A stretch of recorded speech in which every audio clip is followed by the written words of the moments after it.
praise. We are giving you the glory, Lord. And we ask that you once again saturate us in your presence. We ask, Lord, that the word that go forth, that there be something that permeates within our hearts that helps us to become better reflections of you, Lord. May we be able to share this word to friends, family, neighbors. May it not just resonate in this room, but go forth from nation to nation, God to God. We just give you all the praise. And we thank you for this morning. In Jesus' name we pray. Amen. Amen. Amen. You may be seated. Amen. Good morning, family. Good morning. All right. We are thankful for what God is doing through us and to us. Amen. I want to give a quick shout out to our Facebook family and friends and others that tune in, that they can actually see this sermon. This is actually a continuation from where we had left off last week. And we had started by covering the Lord's Prayer.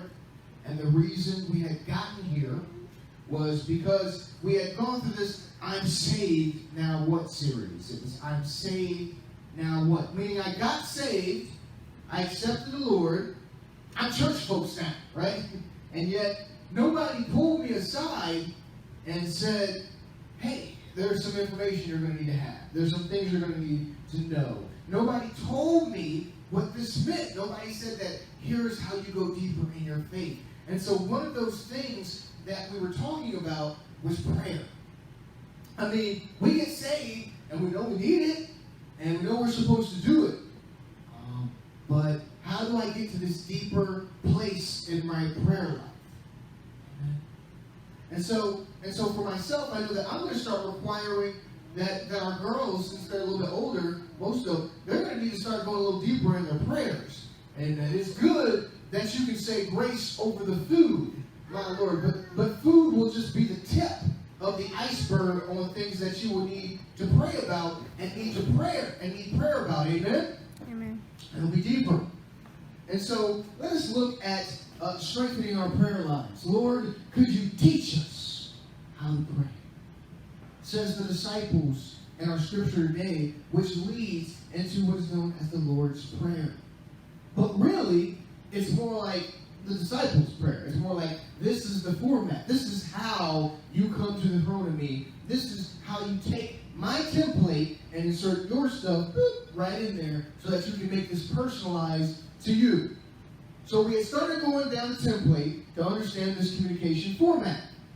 Now, before we get into this, I'll say, don't get me wrong. Don't get me wrong or misunderstood. There are times in which a formal prayer may not be possible.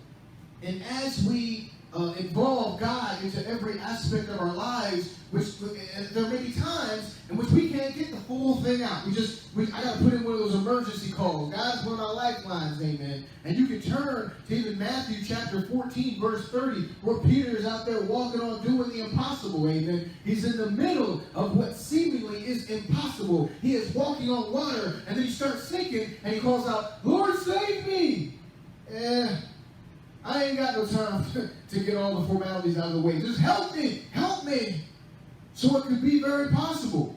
It could be very possible that we have emergency prayers. Amen. But that shouldn't be the only aspect of our prayer life. Emergencies shouldn't be the only aspect in our prayer life. Amen. You ever got somebody that hits you up, and the only time they hit you up is when they want something?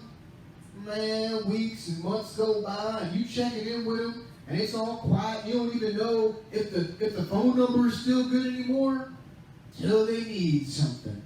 It's like they got your number on speed dial when they need something. Hey man, listen, long time no see. Hey, listen, I need to borrow, I need to have, I want to have, can you give me that whole something slim? And would we consider that to be a true relationship? We wouldn't. It's more like I'm your financer that should probably write you off on my taxes, David. It's more like I'm the bank. You know, you give me your bad credit behind. I'm the bank because I got to loan you all the time, amen. So see, what we see is this is not the nature, this is not the type of relationship that we want to have with God. This isn't the type of relationship. We don't want to limit this, that. Sure, call on him when you're in trouble, but don't let that be the only time that he hears from you, amen. So we begin with the format. Our God, who art in heaven, hallowed be thy name. Hallowed be thy name. And so this is where I kind of hang my hat for a little bit last week. And so I want to stay here for just the remainder of the day as well, hallowing the name of the Lord. I want to just talk about names for a second. Right? What's in a name? What's in a name? In biblical times, the name was very important. You could tell the significance of a character almost by how they were explaining the Bible. Although maybe their purposes may not be diminished. For example, the woman with the flow of blood, we never knew her lineage. She likely wasn't of royalty or significance. But yet, in that same chapter, that same flow of miracles, you find my name, Jairus. An official in the local synagogue. What's in a name? What's in a name?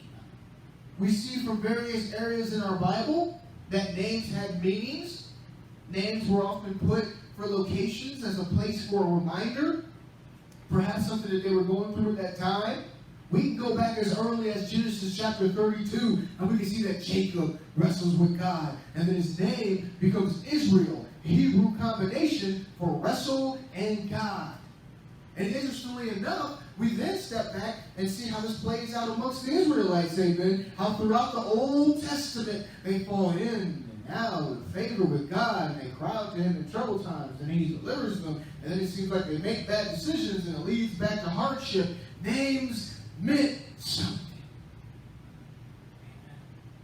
I would argue that names mean something now, even though we act like they don't. Let's just name our kids based off the hottest alcohol, the hottest drink, the hottest car, or a fancy car. Or maybe I'll just name them something that I saw somebody else name their kid and think, that sounds cool. We're going to name them that. Not thinking the whole time that a name has a meaning. Now think about 1 Samuel chapter 4, 2:19. And we covered this area before, but think about the sons of Eli. They're slain because they're Eli's wicked sons. They get slain. And in the overload of all this happening, right, the ark gets taken, the death of her husband, and the father-in-law, the wife, right? She goes into extreme mourning and gives birth to a boy. She names the boy Ichabod, which means that the glory has departed Israel, and then she dies. The glory has departed Israel. So you growing up in the world, and your name is the glory has departed. And everywhere you go, that's where they're going to call you. How hard is it for that cat to get a job? You're like, no, I don't want the glory has departed. Give me the glorious one. I like his name better than. But here's where I'm drawing together these scriptures, right? Here's where I'm drawing together from where we're at to where we're going to get there. Follow another bunny trail with me. We're going to get there, amen. She dies, and she names him that. So what is the impact of a child being called you big dummy? Sanford and Son style. You big dummy, come here, you big dummy. Research has shown that the child who were called these things have a higher chance of living these realities out and or become self-deprecating. And so now our Bible teaches us that power and death is in the tongue. So with that being said, if I have to call one of my children something, particularly something by name, I'll pick something that has some weight in it, amen.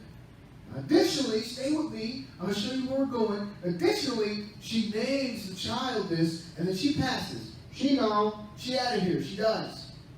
That means she doesn't get to see when God actually brings Israel back again. She won't be around to see the glory days. What am I getting at? What am I getting at? Here's what I'm getting at. We shouldn't place a name to something based on temporary circumstances.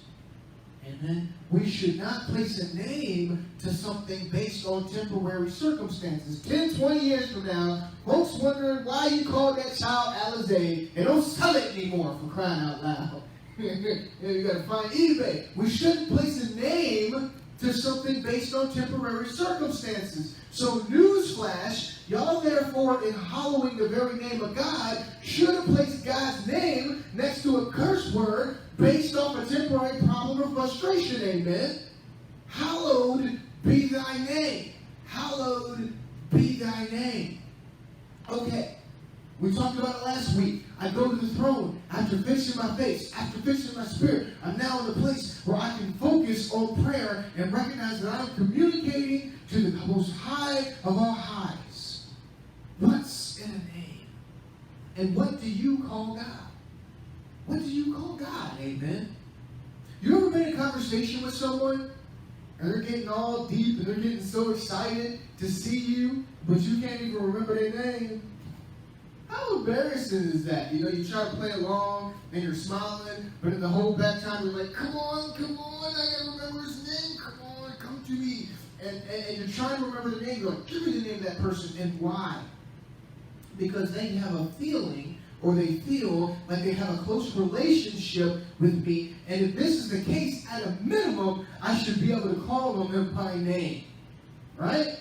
So I've gone to churches, I've gone to other places, and my comings and goings, someone will come up to me and they'll say, well, it's nice to meet you. I'm bad with names. And I'm like, oh, okay, that's cool. I'm going to be bad with your name, right? So, that's bad, right? Anyway, but I know what I'm getting at is that that's only a polite way of saying, I won't get to know you well enough to remember your name, so bear with me. That's all he's saying. That's all he's saying, I'm bad with names. No, you just don't want to remember my name, right? So when we go to God, is this how we interact with him? What do we call him? What do we call God? Right? He tells Moses, just call him the great I am. I am. Is that cool? What is I am? Oh, you mean that I am recognizes that there's no other ones before me or beside me? It recognizes I am, and from all creations, everything else was formed and created, and nothing was in place. Okay, cool. We can call him I am. If nothing else. And through the Bible, the name's adapted, it's shifted, it's changes. And why does it matter? Because there's power in his name, amen. There's power in his name. And so that's a huge part too. You either believe or you don't believe. We can go back to the people walking in the water. If you believe or you don't believe. You believe God can carry you through the water, or you believe that you're going to sink. Amen. You don't just call on him because you got the numbers in your cell phone. You burnt every bridge, so you figure, I'm going to go ahead and call this one out. But others that call on the name of God, I am is the first primary call. I am is the first person that they reach to. When they sick, they call on Jehovah Rapha, my healer. Oh, I go into prayer without. I go into prayer because I'm hungry. I go into prayer because I lack. And that's okay. I go to prayer because I know that Jehovah Jireh, as we said, God is my provider. Amen. It's getting crazy. And I'm in prayer, and all hell is trying to bust loose all around me, and that's okay. You call it the Jehovah Shalom. We say, that's my peace. God is my peace. He has all these different names. We believe him for these things, amen. We believe in him for these things because he's delivered it back then, and I know that he can deliver it now. But what do you call him? Amen. What do you call your God? Amen. Hallowed be thy name. Hallowed be thy name. Amen. And so we'll give him praise, and we'll wrap up here and we'll pray out.